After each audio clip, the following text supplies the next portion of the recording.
I went to Silver Dollar City recently. The bags that they use for shopping is made of craft paper with some cute prints, so I decided to make some envelopes with those. So first I cut open the bag and ironed it so it wouldn't be wrinkly. Then I cut it in 8-inch squares since that's what you need for an A2 size envelope. Here I'm using a Stampin' Up punch board to make an envelope. First of all, I line it up on the 3.5-inch mark since that's where you need to put it for the A2 size card. Then you punch it.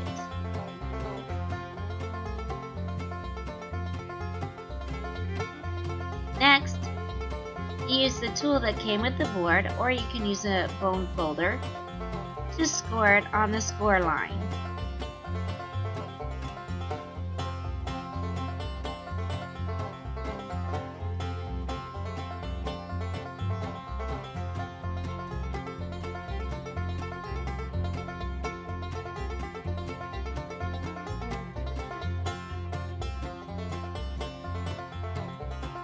The punch didn't cut the thin paper all the way, so I cut it with my scissors.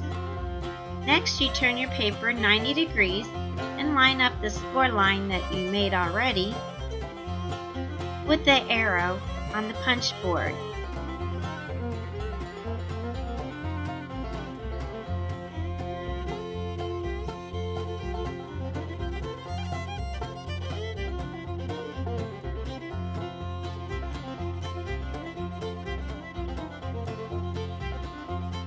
Do this for all 4 sides, so you'll make a punch 4 times and score it 4 times.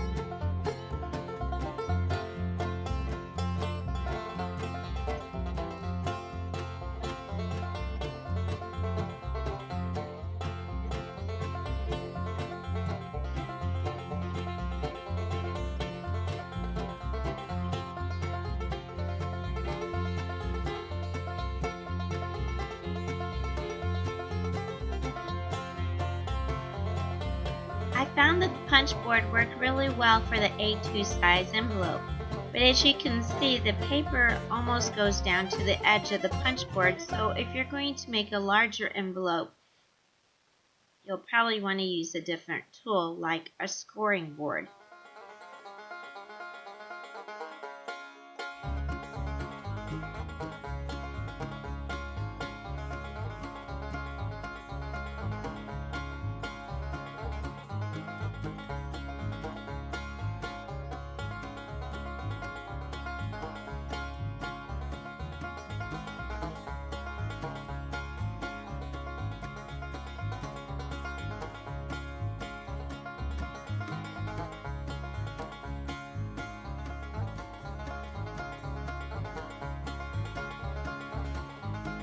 I'm just checking my paper to make sure I put it at the best angle so that the pictures aren't upside down.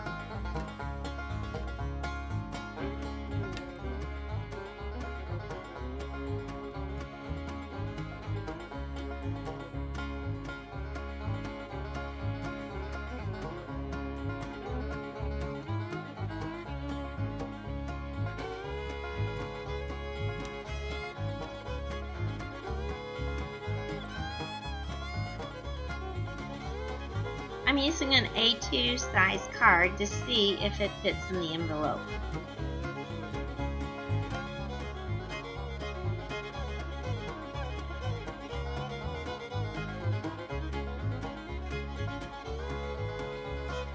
I'm now going to use my tape runner to attach the sides.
now using score tape to put at the top so I can seal the envelope after I add a card.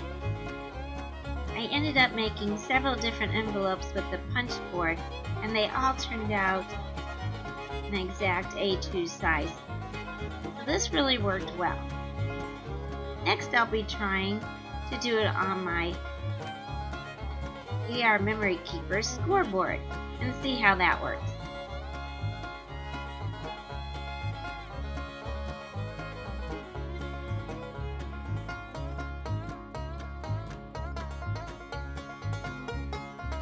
Here I'm using my scoreboard. Once again, I cut my paper to an 8x8 size. I'm trying to start it as the directions said on the score line and then go to the 3.5 inch mark and score the side.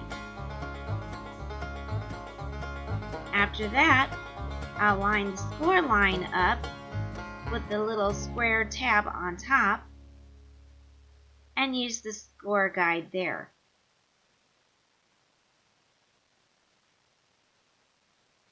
And kind of like the punch board, you do the same thing. You turn it 90 degrees and do the score line at the same place.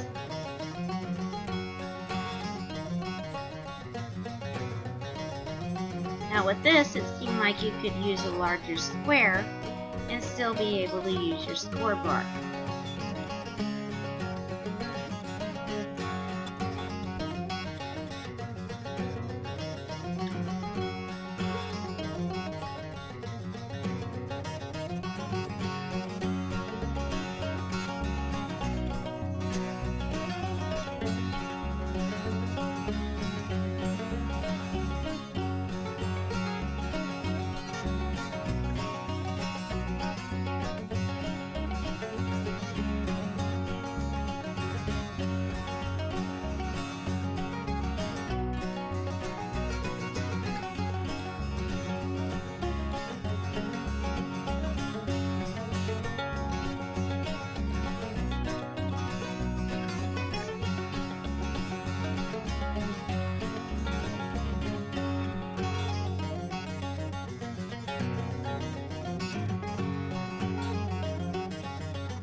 Next, you're supposed to cut out the triangles that are formed by the score lines intersecting.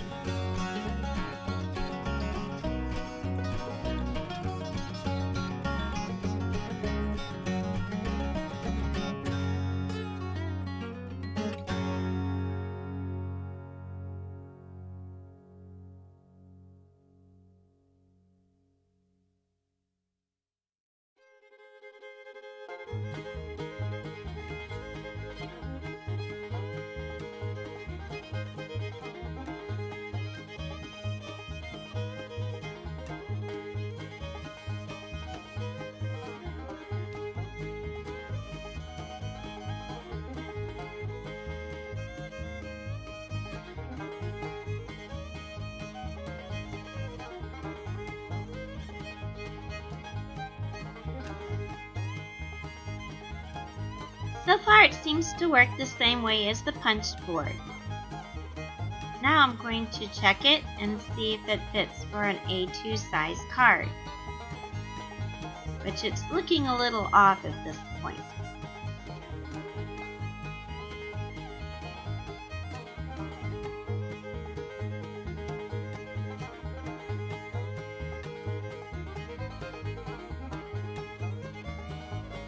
As you can see, it wasn't wide enough, so I'm going to try a different method.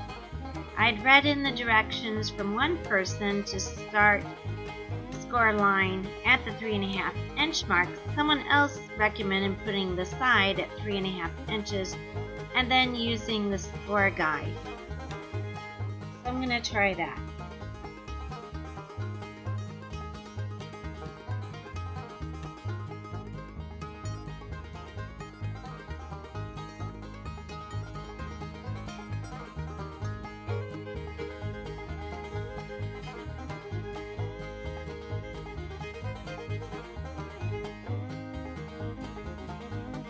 And And now we'll do as we did before, turn it 90 degrees and line up the line with the tab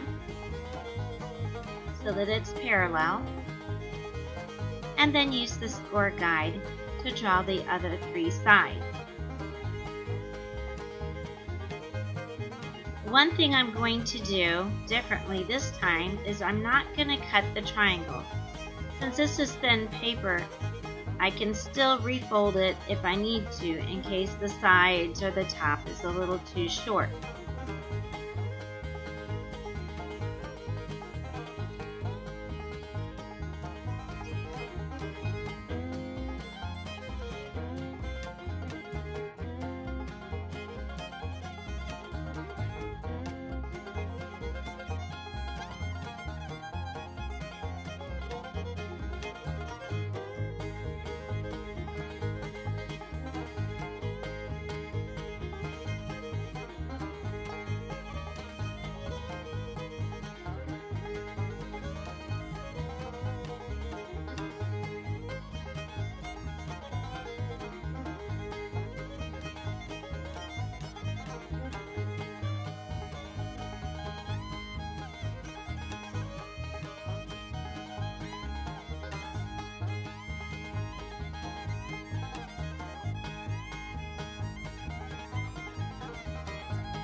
Here again, I'm going to check it with my A2 size card to see if it fits.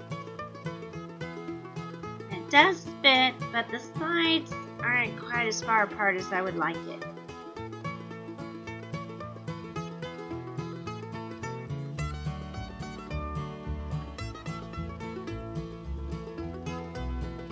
I've decided it's close enough and I'm going to go ahead and use my tape runner.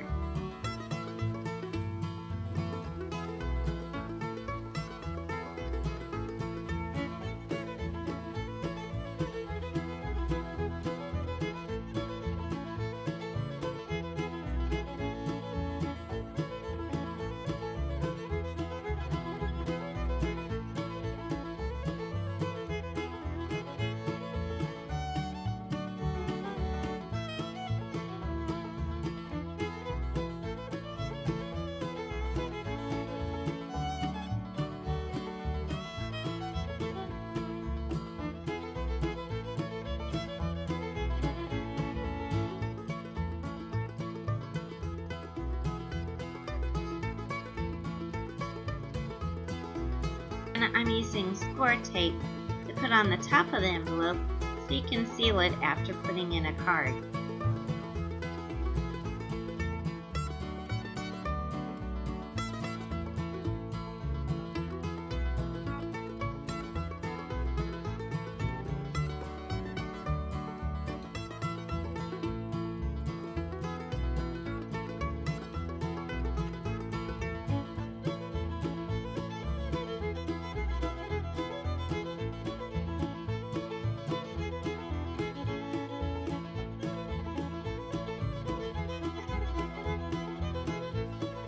I think this project worked out pretty good. However, the paper I used was pretty thin, so I wouldn't use it for mailing through the mail.